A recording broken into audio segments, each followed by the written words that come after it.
Feel those rough waves.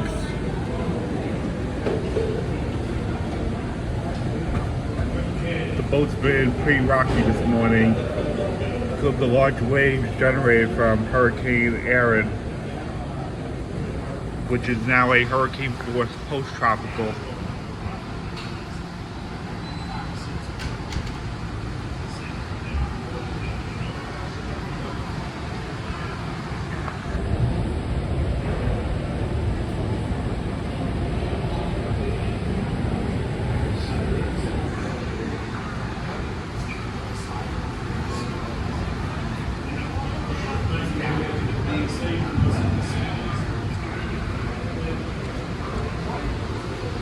Yeah, I've been feeling it all morning.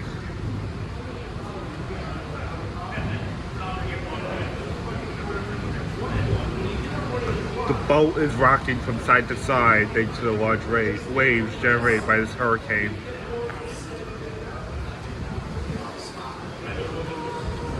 Thankfully, we didn't see the worst of it. The storm is like